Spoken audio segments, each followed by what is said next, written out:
Se não for pra te adorar, para que nasci?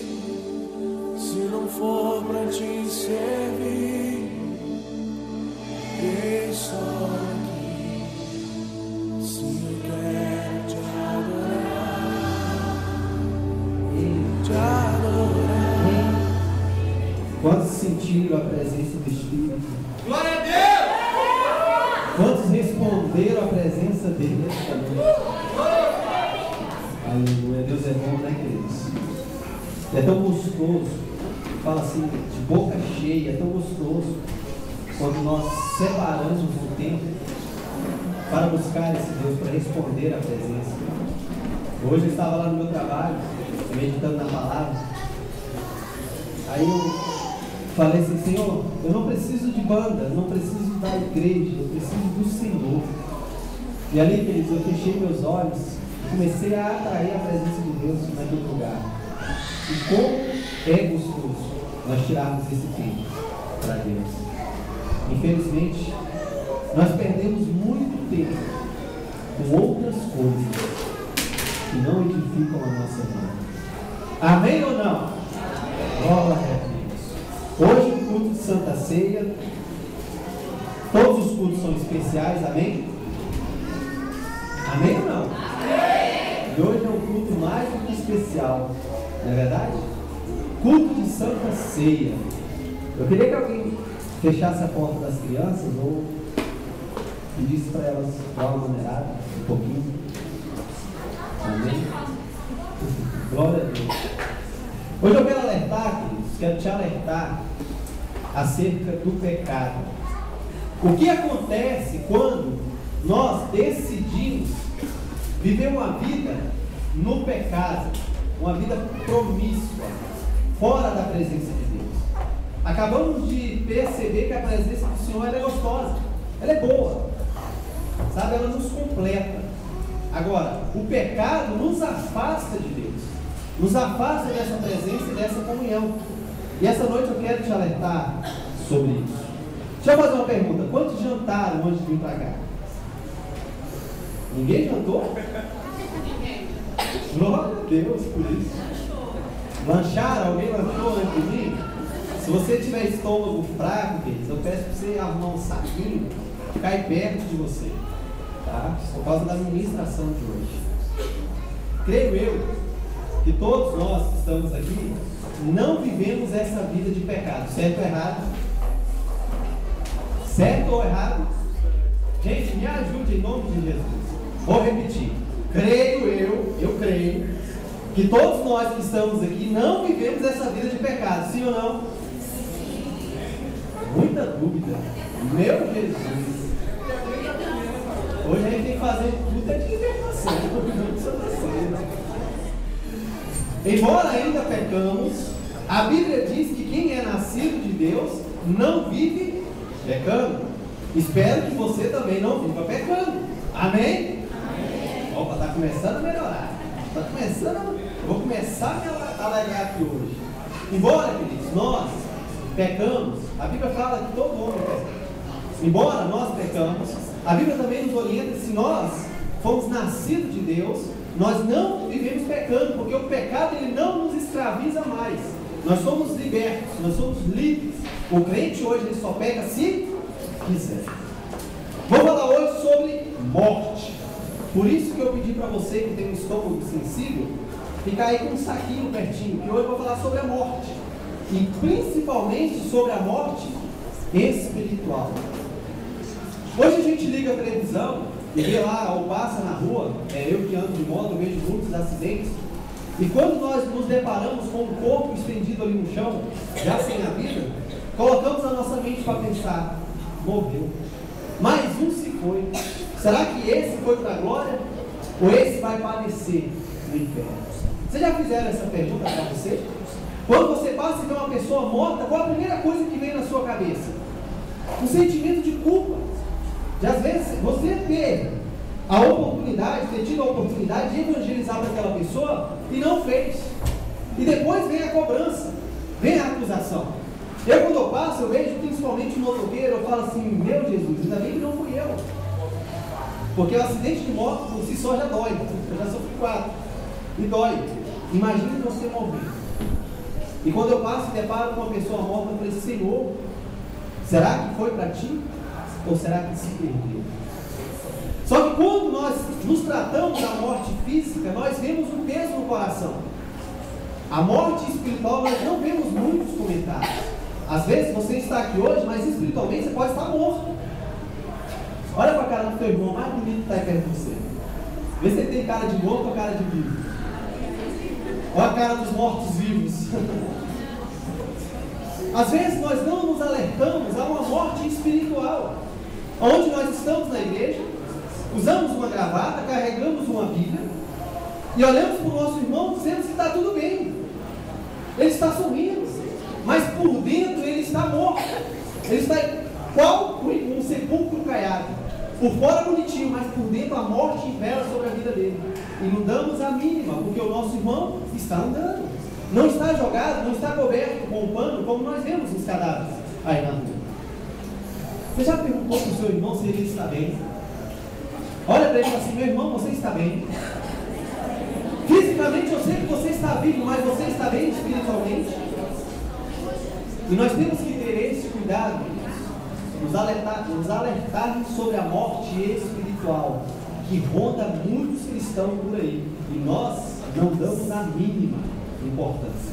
Abra a sua Bíblia em Romanos, capítulo 6, versículo de número 23. Falei que ia alertar sobre o pecado e o que ele proporciona é a morte. E falarei sobre a morte também. Romanos 6, versículo de número 23. Um texto bastante conhecido. Bem conhecido entre todos, praticado por poucos. Porque o salário do pecado é a morte, mas o dom gratuito de Deus é a vida eterna por Cristo Jesus, o nosso Senhor. Declara, daqui se faz, aqui se faz. Se você vive uma vida no pecado, espiritualmente você está o quê? Vivinho da Silva, não é? Você está morto. Quando nós não atentamos acerca do pecado, a nossa espiritualidade, os que se dizem espirituais, não estão tão assim. Estão mortos espiritualmente. Tá ok? Vamos embora. Antes de entrar na ministração, vamos entender o que é pecado. Porque às vezes, quando nós falamos de pecado no púlpito, aquilo que me agrada, aquilo que é a minha vontade, aquilo que é o meu desejo, não é pecado. Você já percebeu? Às vezes a pessoa quer tanto um negócio, ela insiste tanto em algo, que arrisca em falar que foi Deus que mandou. A vontade de ter, de fazer, de praticar, de fazer a concupiscência da carne é tão forte que ela ainda ousa falar que foi Deus, que não é pecado, que é do coração de Deus, porque é a sua vontade. E quando é a minha vontade, você pode observar, qualquer pessoa que é questionada acerca do pecado, ela fala, isso não é pecado. Aí vai vir os argumentos. Você não está no meu coração para saber se isso é pecado. Deus, Ele me ama. Embora eu peque, eu vou continuar pecando, Deus vai continuar me amando. O que faremos, pois? Continuaremos pecando para que a graça se multiplique em nossa vida? Não. O que é nascido de Deus não vive pecando. Peca se quiser. Pecado é o resultado da nossa desobediência a Deus. Só isso, pastor. Só isso. Ou seja, é tudo aquilo que desagrada a Deus, que vai contra a sua palavra, vai contrário à sua palavra. Tudo aquilo que se você for fazer, que vai desagradar a Deus, que não é da vontade de Deus, é pecado. É pecado. Sexo fora do casamento é pecado. Fornicação, pecado. Ah, pastor, mas não tem nada a ver. Não tem nada a ver, querido. Se você quiser morar no inferno, não tem nada a ver, não. Deus, Ele não abre concessões para lhe agradar. Pecado é pecado e ponto final. Certo ou errado? E por que você ainda fica pecando? Pastor, você está me julgando? Não. Porque tem certos pecados na nossa vida que é sem vergonhice. É ou não é? Às vezes nós pecamos por sem vergonhice. Não, Deus, Quem sabe, né? Deus está olhando para o outro lado, lá para o outro horizonte e não vê o pecando. Os olhos do Senhor estão sobre toda a terra, contemplando tudo. Aqui se faz, aqui se paga. O salário do pecado é a morte. Muito bom. Os alunos aí já ganharam um ponto, viu? Já ganharam um ponto na prova de química. Sendo que a morte espiritual vem no mesmo pacote. É um pacote. Eu desobedeço a Deus e ganho de brinde a morte espiritual. É um pacote. Ou seja, o pecado nos afasta de Deus. E com isso ficamos vulneráveis. Fala assim, vulneráveis. A cair nas mesmas ciladas de Satanás. Voltamos à prisão, à escravidão. Voltamos a ser dominados pelo pecado. O diabo, ele mostra a escada e você cai. O diabo, ele não vai te forçar a pecar. Ele vai te mostrar o caminho. Ele vai mostrar que olha o que eu tenho para você. E como é que nós combatemos o pecado, queridos? Lembra da tentação de Jesus? Jesus venceu o diabo, a tentação como? Através da palavra. Também está escrito: não tentarás o Senhor teu Deus. Acabou. Acabou. Lembramos que toda a nossa atitude, toda atitude aqui, gerada no mundo natural, tem a sua consequência no mundo espiritual. Eu traio a minha esposa, não tem nada a ver. Certo ou errado? Não tem nada a ver, eu sou garanhão. Não é? O tanto de mulher que tem aí é errado. Eu pequei, está produzindo, sendo gerado morte em mim. E vice-versa. Se eu estou indo contra a vontade de Deus, estou trazendo para a minha vida maldições. Maldições. Ou obedeço a Deus em sua totalidade, ou não. Deus, ele é claro, ele não aceita pessoas mortas. Não, Deus, hoje eu estou aqui. Não, amanhã eu vou estar ali. Não, Deus, hoje eu vou estar em cima do muro.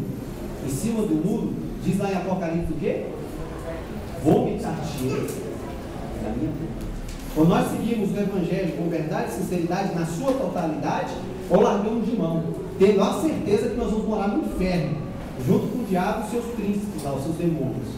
Agora, se eu quero viver uma vida digna, genuína, eu tenho que me afundar, mergulhar, procurar águas mais fundas, profundas e dar um bom testemunho disso. Ou eu vivo, queridos, um evangelho, ou eu vou estar perdendo tempo. Vou chegar lá Deus, na hora do julgamento, opa, ele, apartai-vos de mim, vós que praticais a iniquidade. Eu não te conheço, mas Senhor, fui cooperadora, ungida, eleita, sacerdócio real lá na sua casa, lá do ministério de Filadélfia. Não te conheço, porque você praticou iniquidade. O que acontece quando um ser humano morre? Você já se fez essa pergunta? Eu quero aqui, queridos, me isentar de alguns termos técnicos, porque eu não sou perito, tá bom? Se por acaso tiver um termo que não está de acordo, tá? Eu me isento e eu quero a compreensão dos irmãos. Quando uma pessoa morre, morte física, acontecem vários processos ou fases. E eu quero falar somente 3. A primeira fase, quando uma pessoa vem a morrer, primeiro, ela fica sem vida, muito bem. Quem falou? Levanta a mão aí. Ganhou mais um ponto. Glória a Deus. É porque a prova dele, cada ponto que eu dou, a prova dele vai valer uma a mais. Né? Se valer 10, agora vai valer 12. Vai ter que tirar 10 no mínimo. Tá? A primeira fase é a fase chamada abiótica. É onde a pessoa fica sem vida. Nessa fase, primeira coisa que você observa é que a pessoa fica insensível a dor. Olha para o irmão mais bonito que está aí do seu lado, com amor e carinho, tem um pequeno beliscão nele. Ele sentiu dor? Sentiu dor? Então essa pessoa não está morta. Dá uma glória a Deus aí. A primeira coisa que você observa quando a pessoa está sem vida é que ela fica insensível à dor. Você pode chegar num cadáver, numa pessoa que está ali no corpo, que está ali no chão, meter o bicudo, dar um beliscão, chutar, atear fogo, fazer o que você quiser. Ele não vai reclamar de dor, ou vai? Já pensou? Chega o carro lá do IML, aí o perito pega o cara de qualquer jeito, joga dentro da gaveta, ele, devagar aí, tá doendo. Vocês já viram isso acontecer? Quando a pessoa perde a vida, ela fica insensível. Ela não sente, não consegue mais sentir dor. Outra coisa, ela não tem o calor. Você tem calor? Você tem o calor natural do seu corpo, que gira em volta de 37 graus, né? Ou mais ou menos, me ajuda aí. 36, isso, 37 é isso de ferro. Obrigado. Por isso que eu falei que eu quero me isentar de alguns tempos, porque eu sou leigo. Minha função aqui é pregar a palavra, não medicar nem clinicar. Né? Então, quando você chega perto de um cadáver, se você for aferir a pressão, você vai ver que ela está zero, ou está menos 1, abaixo de 0, porque ela não vai ter aquele calor natural, porque ela está sem vida. Você pode observar também que o cadáver ele fica imóvel. Pode chover, pode fazer sol, o asfalto pode estar rachando que ele vai estar lá. Quietinho, esperando alguém para movimentá-lo. Esperando alguém para colocá-lo em algum lugar. Esperando alguém para que leve ele até um caixão, dentro de uma sepultura e ali, série de vezes, aquele corpo ali que a terra vai comer sem dó. O rosto fica sem expressão. Você já viu o morto? Você contou piada já pro morto? Ele morreu e tá risado, não foi? Ele tá lá, aí você conta a melhor piada, ele fica do mesmo jeito. Porque o rosto ele fica sem expressão. Você pode contar a pior tragédia, ele não vai nem chorar. Ele está morto. Ele não tem respiração e o sangue que está dentro dele não circula. Ó, puxa saquismo é menos um ponto. Então, se você olha uma pessoa que ela está insensível à dor, não tem calor, está totalmente imóvel, rosto sem expressão, sem respiração e o sangue não circulando, você pode ver que essa pessoa está morta. Ela é um cadáver e com o cadáver para nada serve, a não ser para ser enterrado. A segunda fase, essa fase é boa. A segunda fase é chamada fase da putrefação. Pastor, o que é isso? Quantos já foram aqui ao IML? Eu já tive o desprazer de ir. Por quê? Tem um lugar chamado, eu não sei se tem hoje, chamado de podrão. Tem ou não tem? Esse podrão é o quê? É um lugar onde os corpos que não foram identificados, né, pelos seus familiares, seus parentes, ficam lá. E na maioria deles ficam pendurados, como se fosse carne em açougue, naquele ganchinho mesmo, pendurados.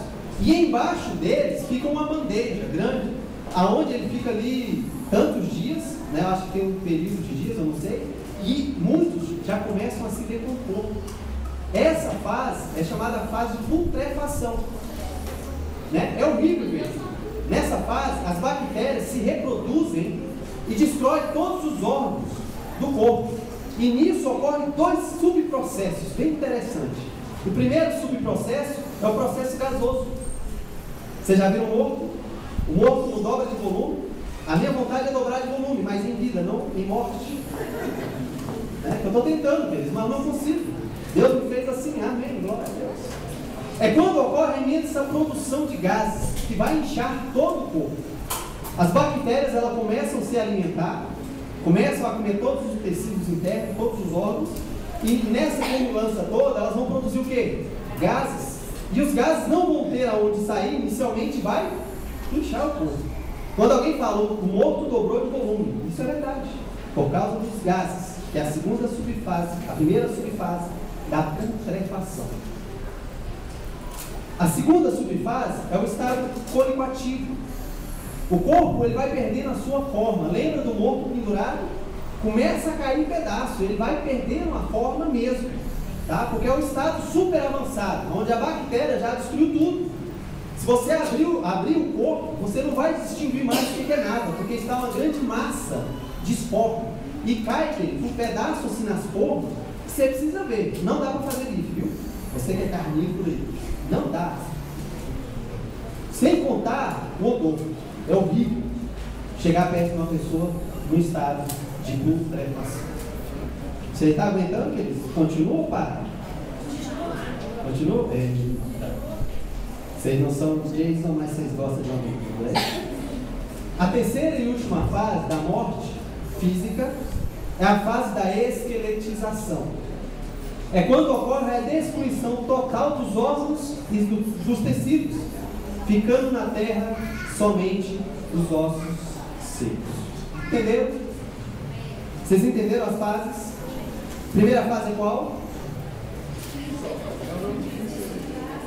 Abiótica. Agora fala. Primeira fase é a fase abiótica. A segunda fase é a fase da putrefação. E a terceira fase da esqueletização. Você já chegou a ver uma alçada humana? Pessoalmente, você consegue distinguir qual sexo é você? Não consegue? Você consegue distinguir qual idade a pessoa tinha? Você consegue distinguir qual a cor da sua pele? Se tinha olhos verdes, azul, amarelo ou alguma coisa assim do tipo? Você não consegue, porque a fase da esqueletização, quando chega somente os esqueletos, né, de nada mais serve. Nem o tutano que fica dentro dos ossos estão mais lá. Porque a única coisa que a terra não consegue destruir, as bactérias, são os ossos. Isso que falamos foi somente a morte física. Porque a espiritual não é diferente. A espiritual ela se assemelha-se muito à morte física. Só que nós não conseguimos observar. Nós não nos atentamos à morte espiritual. Se eu mostrar aqui para a igreja e falar assim, 80% das pessoas que estão aqui dentro da igreja estão mortas espiritualmente, ou estão dando um passo para a morte espiritual. E não vai ser mentira, é uma grande verdade. Quando eu começar a falar, você vai se encaixar em alguma delas. E se você se encaixar, queridos, vem aqui que eu vou fazer uma oração. E o espírito de vida vai ser soprado sobre você. E você vai pular de alegria, sair daqui cheio de vida. E guardando ela, para que o inimigo não venha tomá-la novamente. A primeira fase da morte espiritual é chamada de fase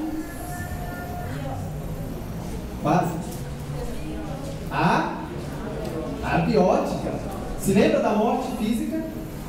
A abiótica também, a pessoa fica sem vida. O pecado nos afasta de Deus e com isso se retira de nós. Se retira da minha o espírito da vida. Isso causa alguns sintomas que eu queria que você que trouxe caneta anotasse. A fase abiótica é onde eu fico sem o espírito da vida, onde a minha vida está totalmente voltada ao pecado, voltada aos prazeres da carne, onde a minha satisfação, meu maior prazer é a concupiscência, é os meus prazeres, que eu já não ligo mais para o espírito de vida, então estou sem vida. Primeiro sintoma, eu perco a minha consciência. Ficamos sem direção, não conseguimos mais ouvir a voz do Espírito Santo. Não ouvindo a voz do Espírito Santo, eu não consigo diferenciar o que é certo e o que é errado, porque eu estou sem vida. O que eu fizer, tanto faz como tanto fez, pois eu não vou ouvir mais a voz do Espírito Santo. Eu não vou trazer à memória aquilo que me dá esperança. Eu não vou poder olhar para o alto e falar que de lá que vem o meu socorro. Eu não vou poder olhar para Deus, porque eu estarei como se fosse um louco, sem juízo, sem lembranças, sem ter a memória, sem ter que trazer à memória aquilo que eu passei na presença de Deus, porque estou sem vida. Não ouvindo o Espírito Santo, a minha vontade vai ser sempre em pecar e pecar cada vez mais. Segundo sintoma da fase abiótica da morte espiritual é: eu me esfrio nos relacionamentos. E quando eu falo de frieza de relacionamento, é tudo, em tudo, todos os meus relacionamentos, seja em casa, falta tudo. Chega em casa, a mulher bate no marido. Quando não, apanha do marido, bate no marido. Sabe? Falta um amor de cuidar, de se dar, de se doar, de conversar, de confraternizar na sua casa.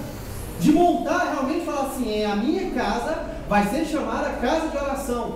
Porque eu tenho amor por Deus, eu tenho amor pela minha família e estarei exercendo a minha função sacerdotal sobre a minha casa. Porque eu que sou homem, eu falo para você que é homem, você tem um papel sacerdotal tremendo na sua casa. E o teu ministério começa na tua casa. Não me venha falar que você é um pastor, que você é um missionário, que você é um diácono, se na tua casa tu não exerce a tua função sacerdotal. Para mim você é um frouxo.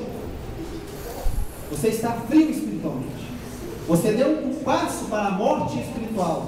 Você se encontra na fase abiótica. E já está com sintomas gravíssimos, porque você perdeu a consciência.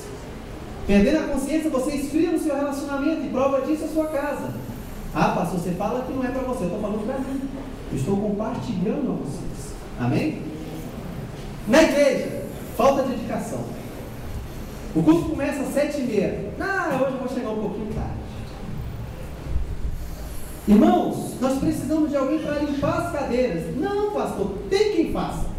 Deus vai levantar um ungido, a quarta pessoa, o quarto querubim ungido da guarda celestial, e vai vir limpar as cadeiras.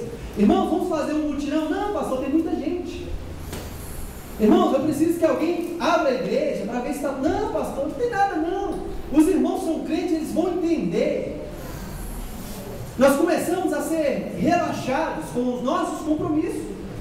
Isso tudo aqui, querido, não é responsabilidade somente dos pastores e líderes, não. É sua responsabilidade.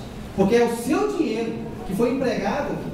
Quando eu quero algo, eu vou ter que desviar um dinheiro que estava destinado para uma obra, para ressarcir, para repor, para consertar. Quando eu estou esfriando nos relacionamentos, eu começo a ficar uma pessoa relaxada. Principalmente com o meu chamado. Deus me deu. Não estou mais afim não, Deus. Gostei. Foi bom enquanto durou.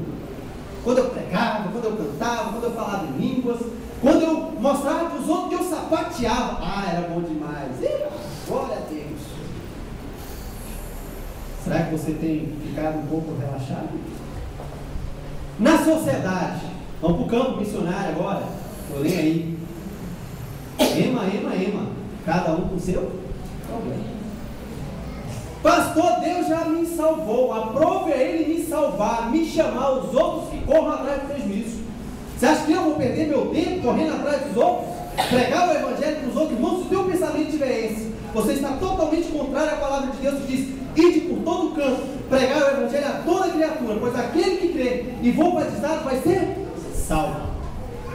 Se você olha para o irmão e fala assim, estou nem aí para ele, você está aí contra a palavra de Deus, porque Jesus falou, eu estou aí para você. Por isso que eu vou morrer numa cruz, eu vou padecer mesmo por você, porque eu estou aí por você. E nós, bonzãos que somos, santos que somos, quer não, Simone? Tchau. Enquanto há vida, há esperança. Enquanto há vida, queridos, há esperança. Porque eu creio, eu garanto, eu posso afirmar aqui para você, se fosse um parente seu, você não iria desistir tão fácil. Pastor, mas minha mãe não quer, mas eu vou estar insistindo, pastor. Aí tem um irmão do lado que já não viu um ano para a igreja, você nem sequer liga. Se fosse a sua mãe, se fosse o seu parente, se fosse um irmão lá da sua casa, não, pastor, eu tenho que pregar. Eu tenho pastor que insistir ali. Queridos, eu sei que quem convence é o Espírito Santo. Se ele não convencer, quem sou eu para convencê-lo? Mas a minha missão, o meu chamado é de anunciar o Evangelho. É de ir até as pessoas que estão perdidas e realmente falar, olha, queridos, existe um Jesus, existe um Deus que te ama, existe um Deus que quer te salvar, existe uma cruz, queridos, que nós temos que carregar. Essa é a missão do cristão. Quando você olha para a sociedade e fala, estou nem aí para um bêbado, eu estou nem aí para um drogado, eu estou nem aí para a obra de Formosa, você está esfriando o seu relacionamento. Sinal que você está morto, espiritualmente falando, você está morto. Pastor, faço muita obra. Glória a Deus, você vai ser salvo pela obra. Não é verdade? Não é isso que a Bíblia diz? Quanto mais, queridos, nós façamos, oramos, buscamos, é pouco. É pouco. Terceiro sintoma da fase abiótica: imobilidade. Estado vegetativo. Perdeu a vida, fase abiótica, perde a consciência, esfria nos relacionamentos e fica em estado vegetativo. Sem vontade de adorar a Deus, queridos, como é gostoso, como é bom nós adorarmos a Deus. Aí nós chegamos no culto, em nossa casa, qualquer lugar, fogo está caindo. As pessoas estão respondendo à presença de Deus, respondendo o seu chamado. E caiu. O Espírito Santo está derramando dons aqui. 10.000 é batizado à tua direita, 1.000 à tua esquerda e tu não é. Bom Deus! Esse Deus é bom, pastor, porque eu vi um monte de gente caindo e tu. Não, fiquei olhando. Sabe, porque se eu me mexer, eu atrapalho. Eu lembro do culto dos imóveis, né? Pensa no culto do imóvel de celebração. Para direitar, para direitar. E o cara parado, não respondendo à presença de Deus, querido, isso é morte. Isso é morte. Porque quando nós estamos na presença do Senhor, a Bíblia diz que até a tristeza salta de alegria. Se nem você está saltando de alegria, você está pior do que a tristeza. Ah, pastor, agora eu vou ter que pular para os outros ver que eu estou pulando. Não! Liberdade. Liberdade. No Espírito Santo de Deus. É se entregar, queridos. É responder à presença dele. Se for de orar, ora. Se for de cantar, canta. Se for de cair, cai. E caia mesmo. Saia do estado vegetativo. Boneco de plástico. Crente de plástico. Crente oco. Deus derramou dentro de você o Espírito da vida. E hoje você pode falar que você é livre.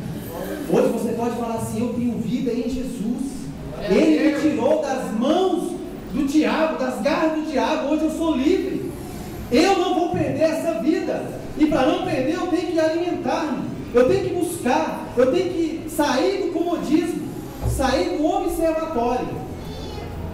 E ser participantes da graça de Deus na terra. E nós perdemos tempo. Vindo para a igreja, observar. Às vezes eu fico aqui, eu me cobro, né? Porque eu abro mão da adoração para observar vocês. Não no sentido de, não, porque de repente alguém cai, alguém entra, alguém sai. Então, eu, como um nível, eu tenho que estar observando. Mas às vezes eu olho aqui e falo assim: ó, se for cair, cai. Se for quebrar a cadeira, quebra. Se for se patifar no chão, se espatife. Mas eu não quero nem saber hoje. Hoje é tu, Senhor, é tu. Mas não tem jeito. Deus fala assim, queridos: agora somos nós dois. Aí eu abro, obrigado. E ali, queridos, eu fecho meus olhos e começo a adorar a Deus. Sabe? Não preciso de muita coisa, não, queridos. É fechar os olhos e falar: Senhor, eis-me aqui. Tu sabe que eu sou um homem de impuros lábios. E a terra onde eu estou, querido, isso é terrível. Mas eis-me aqui, Senhor. Envia-me a mim. Enche, Senhor, o vaso cada vez mais, Senhor. Eu preciso, Pai, cada vez mais de Ti. Esvazia, ó. Tira o velho homem. Se esvazie. Sai do estado vegetativo, queridos. Ninguém aqui é paraplégico, se for, vou orar agora, você vai ver o milagre acontecer. É não, né? Então aproveite, você tem duas pernas bonitas aí. Louve a Deus, pule, cante. Você ainda consegue dobrar. O Léo foi lá em casa, estava na cama, né, querendo levantar. Eu falei: ô Jesus, enquanto a coluna não travar, Deus, eu vou continuar pulando, eu vou continuar andando, eu vou continuar glorificando tudo mais. Depois que travar, passar, aí que eu vou adorar mesmo. Né? Porque eu vou estar aposentado, eu vou ter mais tempo. Não é verdade? Falta pouco não, falta muito, 18 anos agora. Então, a fase abiótica da morte espiritual é essa. Eu perco a minha consciência, eu esfrio os relacionamentos e eu entro no estado vegetativo, eu fico totalmente imóvel. A segunda fase da morte espiritual, chamada fase da putrefação. Pastor, um crente fica podre, nojento, fedido, fica. A mesma coisa que acontece com o cadáver, com a morte humana, física, acontece com a morte espiritual. Você já chegou perto de um crente que fede? Não. Eu gostei do pastor Hermes um dia que ele foi me abraçar na igreja dele e falou assim: irmãos, pastor Tom vai trazer uma palavra e cara é cheiroso. Mas eu não estou falando do perfume que a irmã Vera vende, não. Né? Cheiroso, irmão. Eu estou falando do perfume, da essência de Cristo. Aquela que é exalada, quanto mais você está com Ele, mais você está íntimo dele, você exala esse perfume. E todos aqueles que passam perto de você: nossa, que cheiro é esse? Cheiro nenhum, cheiro esse que o boticário nenhum consegue copiar. Porque esse perfume, queridos, emana do trono de Deus. Esse cheiro é agradável ao nosso olfato. É bom demais, né? Eu, se eu chegar perto do irmão que estiver fedendo, eu vou tomar banho. Putrefação. Como na morte física existe duas subfases, na morte espiritual também. A primeira subfase é a fase gasosa. Já sem vida, o ego começa a crescer. Você já viu um crente egoísta? Já viu um crente egoísta? E diz que crente não passa pela putrefação. Não passa. O ego começa a crescer, queridos. O cara fica egoísta, fica egocêntrico, fica ridículo. Não aceita mais nada, não escuta mais nada, só fala dele. Ele que é estrela, ele que é o astro. Se ele não estiver ali, nada acontece. Se ele não pregar, a palavra não é boa. Se ele não fizer a oração, o milagre não acontece. Ele fala, hoje Deus vai falar aqui, queridos, porque aprova ele usar o servo, os 4 querubins ungidos da guarda celestial. Não, queridos, não. Eu sou o menor da casa do meu pai. Olha se, entende? Eu estou brincando ainda para ser o menor. Tá? Porque tem muita gente menor aqui, que eu sei. Então, o ego começa a crescer e ocupa todo o corpo. A pessoa fica egocêntrica, não reconhece, falta de humildade total. A pessoa fica totalmente insuportável de você estar perto. Diferentemente de um crente, cheio do poder de Deus. Um crente, assim, que se entrega na presença de Deus, você pode observar o falar dele. Sabe, é gostoso de você andar com essa pessoa, porque ela fala aquilo que está vindo da boca de Deus. Sabe, uma coisa tão natural, tão gostosa, agrada os ouvidos, não em termos de concordar com o pecado, mas assim, a voz é doce. Por mais que a mensagem seja dura, você fala assim, caramba, Deus me ama. Agora, quando o crente já está na fase gasosa, nesse estágio de putrefação, você não consegue ficar perto dele, porque é totalmente o cara inchado. A segunda subfase também é a fase polipativa, onde já está tão envolvido com o pecado, que não consegue mais distinguir o que é certo, o que é errado. As palavras dele, pastor, tanto faz não, queridos, pastor, isso não tem nada a ver, tem tudo a ver. Deus é santo, importa que nós também sejamos santos como Ele é santo. Eu não posso, queridos, agora pregar uma coisa que está contra a palavra, mas a pessoa que está na fase polipativa, ela prega, ela erra muito. E as ministrações dela é voltada para o pecado. Você não sente, você sente o peso quando ela está ministrando. A terceira e última fase da morte espiritual é a fase da esqueletização. Você acha que um crente pode chegar na fase da esqueletização? Não olha para mim não. Pode ou não pode? Os irmãos já estão querendo pecar, irmão. Depois de sugar todas as nossas forças, você já viu o crente focar? Já viu? Focar? Depois de sugar toda a nossa força, ou seja, todo o tecido do corpo, tudo de bom que Deus nos permitiu conhecer, o que sobra é apenas os ossos secos, que é o chamado fundo do poço. Eu estive conversando com uma discípula, e ela me contou um sonho, eu vou contar para vocês, sobre uma escada. Eu tive um sonho e contei para essa discípula. O diabo, quer dizer, ele não vai te forçar nada. Ele vai te mostrar as escadas. E nesse sonho estava eu e minha esposa, e o meu filho Júnior, e nós estávamos ali querendo brincar de pique-esconde. E minha esposa não queria brincar, não sei porquê. Eu falei, vamos brincar de pique-esconde e tal. O Júnior correu. Foi o jeito que eu chamei a atenção dela. E nós saímos ali para brincar de pique-esconde. Um prédio normalmente tem andar para onde? Não é para cima? Dificilmente tem 2, 3 subsolos. Mas esse prédio, por incrível que pareça, só tinha andar para baixo. E comecei a descer essa escada, e eram muitas escadas, desci. Chegando na última sala do último andar, tinha uma pessoa lá, deitada, sentada no canto, e tinha apenas um computador, um notebook. E eu falei, fulana, o que você está fazendo aqui? Embaixo. Eu estou bem, eu estou suprida. Só que eu olhando para a pessoa, eu vi que ela estava sem forças. Acontece ou não acontece? Você já ficou sem força? Já? Eu já fiquei. E eu falei, não, vamos embora, levanta daqui, vamos sair daqui. O quarto que eles era um cômodo branco que tinha uma porta, né, que dava acesso a um quintal e uma que dava para as escadas. E eu chamei essa pessoa para ela, falou, não vou, eu estou suprida. Aí eu fui trazendo um entendimento que não que ela necessariamente estava suprida, estava sem forças. E quando eu fui até a porta que dava acesso a uma área do quintal, estava lá o diabo. Eu repreendi em nome de Jesus. A minha esposa chegou, eu falei, vamos tirar essa pessoa daqui. tiramos essa pessoa correndo e o diabo veio atrás. É como se fossem uns tentáculos, como se fosse um polvo. O diabo, viu, irmão? Diabo, não é Tiago não. Tiago é amigo, meu colega, companheiro, irmão em Cristo, abençoado. O diabo, ele encostava os seus tentáculos nessa pessoa e sugava-lhe as forças. Foi onde nós conseguimos tirar essa pessoa. E o diabo veio atrás e eu, vamos subir que eu cuido dele. Olha o super-homem chegando aí, irmão. E na visão, realmente, isso é um cuidado pastoral, tá? Aqui, na visão de Deus me deu. E eu te repreendo em nome de Jesus. E cada degrau que nós subíamos, cada andar que nós alcançávamos, uma porta era fechada. Porque Deus estava fechando a oportunidade do diabo ter acesso àquela pessoa. Uma vez que reconhecendo que necessitava de ajuda. E foi o que aconteceu.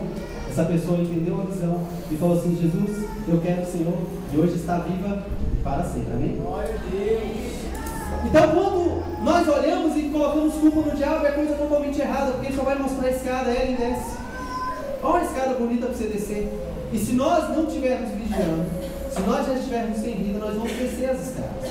É onde nós vamos voltar às velas práticas, é onde nós vamos voltar a ser dominados pelo pecado, e é onde nós não vamos ter Deus. Todo o nosso tecido, tudo de bom que Deus permitiu conhecer é tirado de nós. E o que sobra é apenas os ossos secos, que é chamado o fundo do poço, aonde deu a entender o som. Aí, meu irmão, só Deus pode reconstruir a nossa vida, através do sacrifício de Jesus de Nazaré. Essa oportunidade está disponível hoje para mim e para você. Quando nós estamos doentes, nós vamos aonde?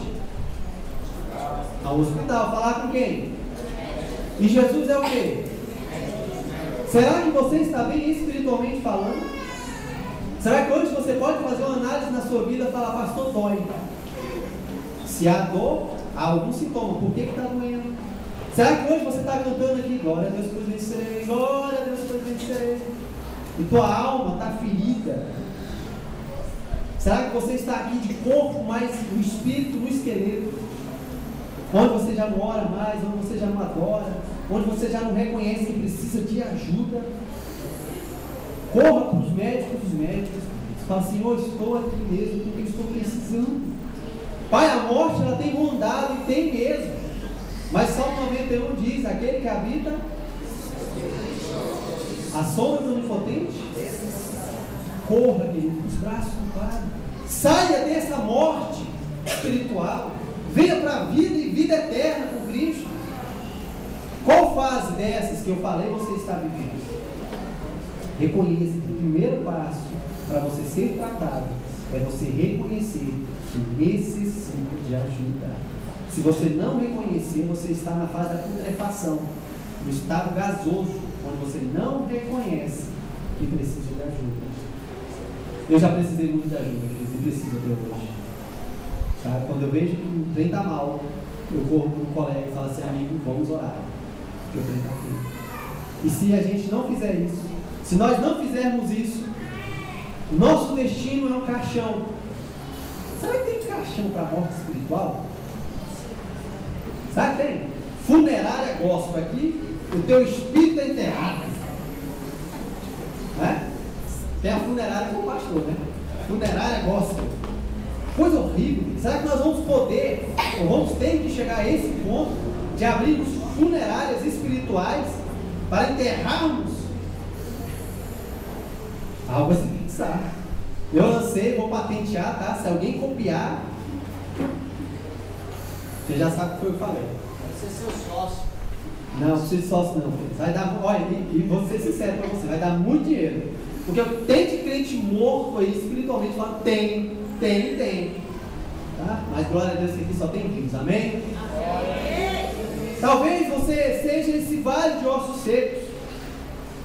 Mas Deus vai fazer surgir um novo homem, vai fazer surgir uma nova mulher dentro de você, vai fazer surgir a velha, não, a nova, cheia da unção, cheia do poder, cheia dos dons, com visão, sabe, queridos? Cheia de Deus, para ressuscitar outros povos. Profetiza esse vale de ossos secos. Aqui tem vida. Tem gente que profetiza a morte.